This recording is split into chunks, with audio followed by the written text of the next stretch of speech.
Bismillahirrahmanirrahim. Assalamualaikum warahmatullahi wabarakatuh. Perkenalkan, nama saya Deswi Miza, NIM 2119077 dari kelas 3B, Prodi Pendidikan Agama Islam, Fakultas Tarbiyah dan Ilmu Keguruan Institut Agama Islam Negeri Bukit Tinggi. Tujuan saya membuat video ini ialah untuk memenuhi ujian akhir semester mata kuliah Manajemen Pendidikan dengan dosen pengampu Ibu Dr. Sito Rahmana MA. Berikut jawaban serta penjelasan dari soal yang telah diberikan. Baiklah, soal yang pertama. Pendidikan di Indonesia terkesan lebih mengedepankan teoritis daripada aplikatif. Dampaknya, peserta didik lebih banyak menghafal materi saja. Menurut saudara, bagaimanakah sistem manajemen pendidikan yang seharusnya diberikan kepada peserta didik, sehingga mereka tidak hanya mampu memahami materi secara komprehensif, tetapi juga mengaplikasikannya ke dalam kehidupan nyata? Menurut saya, dalam sistem manajemen yang seharusnya diberikan itu sistem pendidikannya harus menyeimbangkan antara teori dan aplikatif. Hal ini dapat diwujudkan diantaranya melalui yang pertama, dengan menghadirkan suatu kurikulum yang dapat menyeimbangkan antara teori dengan praktek. Yang kedua ialah bergantung kepada kebijakan guru dalam memilih model dan juga metode pembelajaran yang dapat menyeimbangkan antara teori dan praktek. Misalnya seperti metode pembelajaran kooperatif dan juga metode pembelajaran kontekstual. Maka guru akan mampu untuk mengaitkan materi-materi pembelajaran serta pengetahuan-pengetahuan yang bersifat teoritis ke dalam kehidupan nyata siswa, sehingga siswa dapat mengaplikasikannya nilai-nilai dari materi yang dipelajari tersebut ke dalam praktek di kehidupan nyatanya. Yang ketiga ialah harus menyeimbangkan antara ranah indoor, labor dan juga outdoor. Artinya, pembelajaran tidak harus dilakukan di dalam ruangan berupa bentuk guru memberikan penjelasan dan juga memberikan materi pembelajaran dalam bentuk teoritis, tetapi juga harus diselingi dengan ranah outdoor dan juga ranah labor dalam bentuk praktikum. Di labor, siswa diajak untuk mempraktekkan materi-materi yang telah dipelajari, serta siswa diajak langsung turun ke lingkungan dalam ranah outdoor sehingga siswa mampu mengaplikasikannya di dalam kehidupan nyata di dalam masyarakat.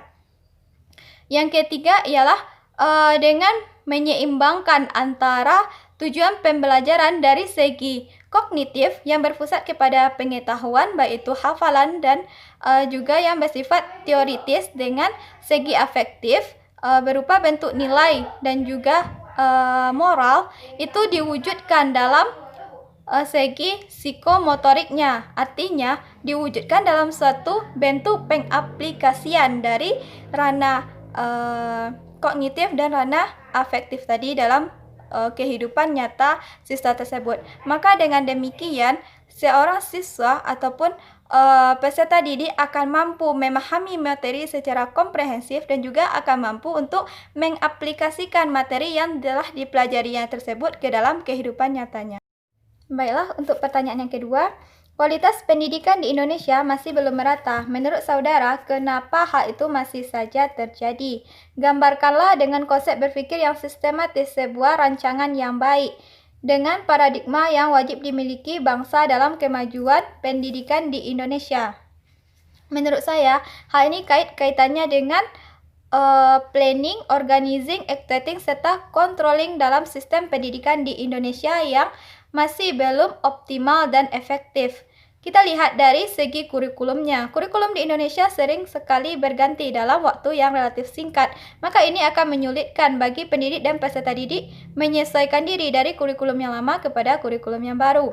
Kedua, dari segi kualitas dan mutu pendidik.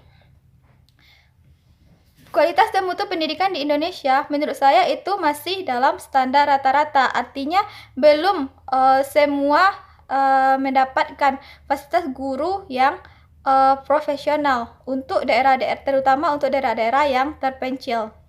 Yang ketiga itu dari segi pemerataan sarana dan prasarana. Artinya di Indonesia menurut saya itu masih kurang pemerataannya. Mungkin di daerah perkotaan dan juga di sekolah-sekolah negeri itu sudah terpenuhi, namun tidak demikian di daerah-daerah terpencil dan juga sekolah-sekolah swasta.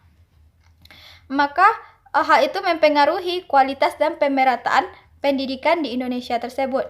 Selanjutnya itu dari segi pembiayaan. Tidak bisa kita pungkiri bahwa pendidikan yang berkualitas itu memakan biaya yang mahal. Maka masyarakat dengan penghasilan menengah ke bawah, mereka tidak bisa mendapatkan pendidikan yang berkualitas tersebut.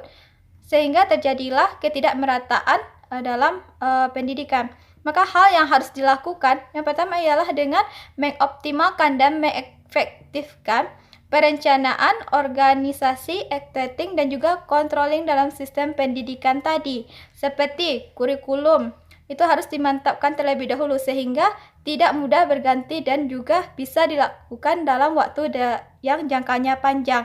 Yang kedua, harus menghadirkan pendidik dengan kualitas dan mutu pendidikan terbaik. Yang ketiga, memberikan pemerataan sarana dan prasarana kepada seluruh masyarakat di Indonesia. Yang keempat itu dengan memberikan bantuan biaya pendidikan, baik itu program dan bantuan beasiswa, terutama kepada masyarakat yang memiliki daya pengetahuan dan intelektual tinggi namun berasal dari keluarga yang kurang mampu. Baiklah, pertanyaan yang ketiga. Gambarkanlah dengan konsep berpikir yang sistematis dan inovatif tentang hubungan lembaga pendidikan dengan masyarakat, sehingga pendidikan di Indonesia berperan penting dalam menghasilkan sumber daya manusia yang berkualitas terhadap pembangunan dan kemajuan bangsa ini. Menurut saya, hubungan antara lembaga pendidikan dengan masyarakat itu bagaikan simbiosis mutualisme, yaitu yang saling membutuhkan dan saling menguntungkan.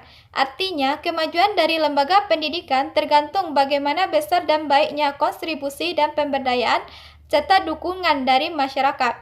Semakin besar dan semakin baik dukungan dari masyarakat, maka akan menghasilkan lembaga pendidikan yang baik dan berkualitas. Maka dalam lembaga pendidikan yang baik dan berkualitas, masyarakat di sana itu berproses menjadi manusia yang berkualitas juga, sehingga lembaga pendidikan yang berkualitas menghasilkan sumber daya manusia yang berkualitas yang sangat berperan penting untuk kemajuan dan pembangunan dalam menciptakan bangsa Indonesia yang lebih maju. Baiklah, pertanyaan yang keempat. Selama ini kita lihat pengaruh kepemimpinan dapat memperkuat proses manajemen pendidikan. Hal itu tidak lepas dari visi dan misi yang disusun dan dilaksanakan dengan baik. Namun ternyata ada juga pemimpin yang tidak memadukan visi dan misi, hanya mengandalkan kekuatan kepemimpinannya, tetapi berhasil juga dalam mewujudkan manajemen pendidikan yang bagus. Nah, bagaimanakah saudara memandang hal ini? Karena sejatinya keberhasilan kepemimpinan seorang pemimpin sangat berpengaruh besar dalam suatu manajemen pendidikan.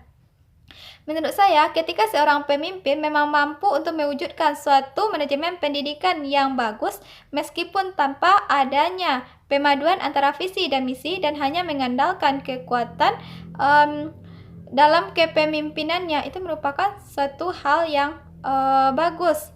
Karena berarti dia merupakan sosok dan figur kepemimpinan yang mampu mengkoordinir segala sesuatu yang berada di bawah kepemimpinannya itu secara spontan, yaitu dengan mengikuti proses-proses demi prosesnya meskipun tanpa ada visi dan misi yang jelas. Tanpa adanya perpaduan antara visi dan misi tersebut. Tetapi menurut saya, seorang pemimpin itu harus memiliki suatu visi dan misi dan harus memadukannya sebagai mindset dan juga fokus utama dalam mengarahkan tujuan, dalam mewujudkan tujuan yang telah direncanakan dari awal sehingga terarahlah kepemimpinan dari pemimpin tersebut. Soal yang kelima. Dalam situasi lingkungan yang penuh dinamika ini, manajemen pendidikan harus bisa menciptakan pelayanan yang memuaskan bagi peserta didik, orang tua, dan juga masyarakat. Lalu bagaimanakah dengan kondisi pendidikan sekarang yang mengharuskan kegiatan belajar daring dan masalah utamanya adalah kesulitan mendapatkan sinyal. Alhasil, Peserta didik tidak bisa belajar secara maksimal, sementara pemerintah pun sudah mengupayakan bantuan kuota internet.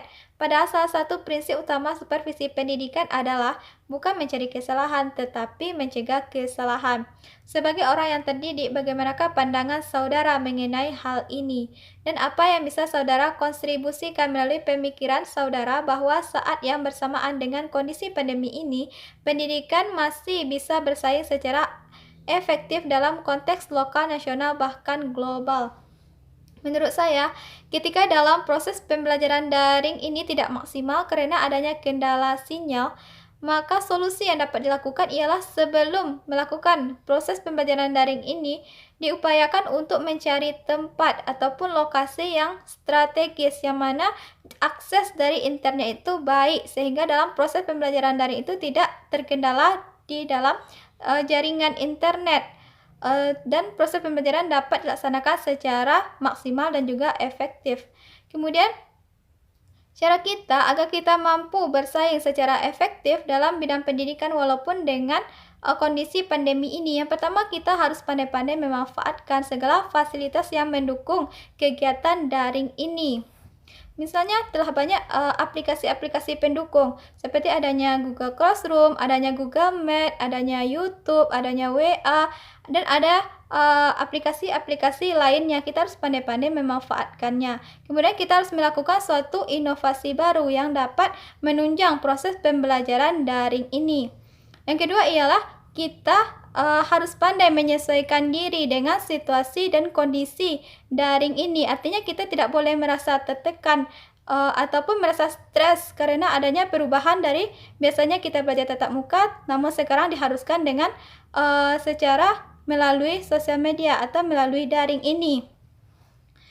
Maka kita harus merasa senang, kita merasa nyaman dengan proses pembelajaran daring ini sehingga tujuan dari pembelajaran itu tetap tercapai meskipun dalam hanya dengan menggunakan media berupa internet. Baiklah, itulah beberapa jawaban saya dari pertanyaan-pertanyaan soal UAS Manajemen Pendidikan ini. Atas kesalahan dan kejanggalan saya mohon maaf. Wabillahi taufiq wal hidayah. Wassalamualaikum warahmatullahi wabarakatuh.